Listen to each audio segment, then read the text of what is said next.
మొదటిగా కదిరి నియోజకవర్గ ప్రజలందరికీ నేషనల్ యూత్ డే జాతీయ యువజన దినోత్సవ శుభాకాంక్షలు. వివేకానందుని స్ఫూర్తిగా యువతంతా ఆలోచన చేసుకోవాల్సినటువంటి పరిస్థితుల్లో ఈ రాష్ట్రం ముందుకు పోతాం.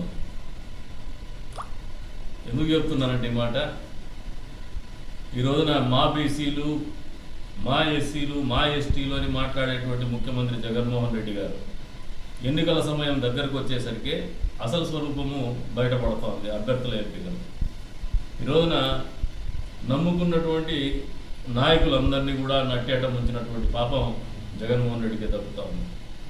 మామూలుగా నేను కూడా గతంలో చాలాసార్లు ప్రెస్ మీట్లో కానీ పబ్లిక్ మీటింగ్స్లో కానీ చాలాసార్లు నాయకులు అనేవాళ్ళు ప్రజాస్వామ్య వ్యవస్థలో చాలా ప్రాధాన్యత ఉంటుంది.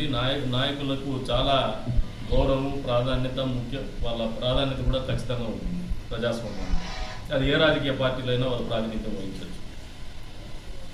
అటువంటి నాయకుల్ని నమ్మించి గొంతుకు వస్తున్నటువంటి ముఖ్యమంత్రి ఎవరైనా ఈ రాష్ట్రంలో ఉన్నాడా, పార్టీ అధినేత ఎవరైనా ఉన్నారంటే అది జగన్మోహన్ రెడ్డి కాకపోతే ఇంకోరు లేరని చెప్పేసి కూడా సందర్భంగా తెలియజేస్తున్నాను.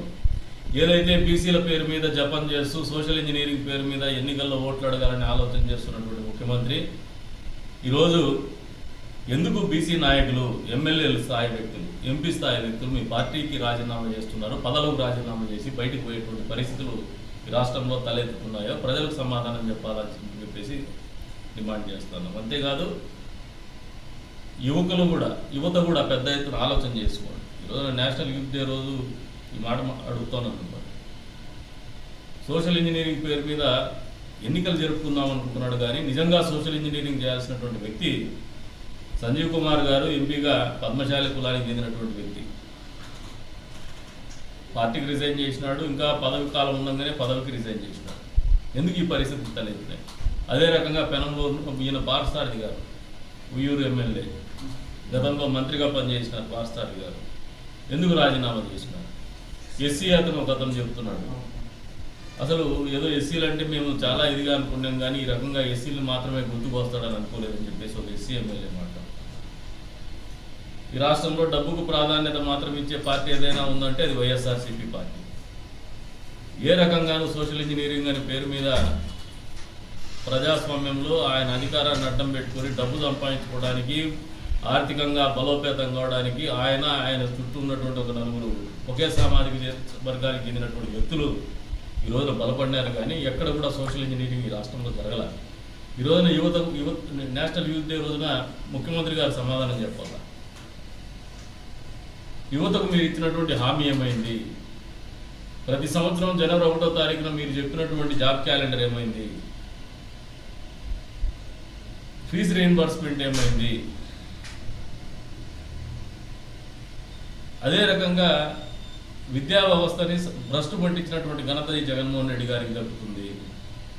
నిరుద్యోగ యువతని మత్తులో జోగే రకంగా పరిపాలన అందిస్తున్నటువంటి ఘనత కానీ, మత్తు పదార్థాల వ్యాపారంలో ప్రభుత్వంలో పనిచేస్తున్నటువంటి ప్రజాప్రతినిధులే సాక్షాత్తు ముఖ్యమంత్రి హస్తమే ఉందని చెప్పి అభియోగాలు వచ్చేటువంటి పరిపాలన ఈ రాష్ట్రంలో కొనసాగుతోంది. గంజాయి వ్యాపారానికి మూలాలు ఆంధ్రప్రదేశ్ రాష్ట్రంలోనే ఉంటున్నాయి. ఈ రోజున కదిరి మా నియోజకవర్గంలో కూడా చెప్తున్నారు, పెద్ద ఎత్తున యువత గంజాయికి బానిసలైపోయినటువంటి పరిస్థితి, యువత నిర్వీర్యమవుతున్నటువంటి పరిస్థితులు. వీటన్నింటినీ కూడా యువత ఆలోచన చేసుకోవాలా, రాష్ట్ర ప్రజలు ఆలోచన చేసుకోవాలా, ముఖ్యమంత్రి గారు సమాధానం చెప్పాలని చెప్పేసి డిమాండ్ చేస్తున్నాం.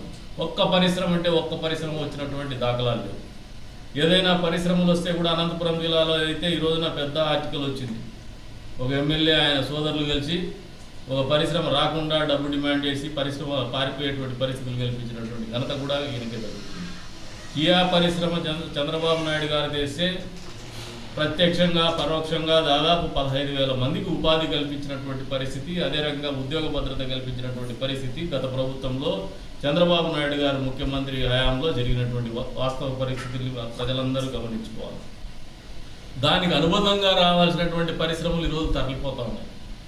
ఎందుకు కానీ తరలిపోతా ఉన్నాయి? ముఖ్యమంత్రి గారు సమాధానం చెప్పాల్సినటువంటి పరిస్థితి. ఈ రాష్ట్రంలో పరిశ్రమలు స్థాపించాలంటే కేవలం అదాని గారు మాత్రమే గుర్తుకొస్తారు జగన్మోహన్ రెడ్డి గారు. ఎందుకంటే వ్యాపార సంబంధాలు, ఆయనకున్నటువంటి వ్యాపార సంబంధాలు. ఇంతటి రాక్షస ప్రవృత్తి కలిగినటువంటి వ్యక్తి రాష్ట్రానికి ముఖ్యమంత్రిగా ఉంటే ఆ రాష్ట్రం అధోగతి పాలవుతుందని చెప్పడానికి ఆంధ్రప్రదేశ్ రాష్ట్రంలో గత 4.5 సంవత్సరాలుగా జరిగినటువంటి పరిపాలన, ఏర్పడినటువంటి ప్రభుత్వం తీరే ఒక కేస్ స్టడీ ఈ దేశంలో అని చెప్పి మేము ప్రజలకు తెలియజెప్తున్నాం. ప్రజలు కూడా ఆలోచన చేసుకోండి. ఎన్నికల దగ్గరలో రాబోతున్నాయి, సార్వత్రిక ఎన్నికలు.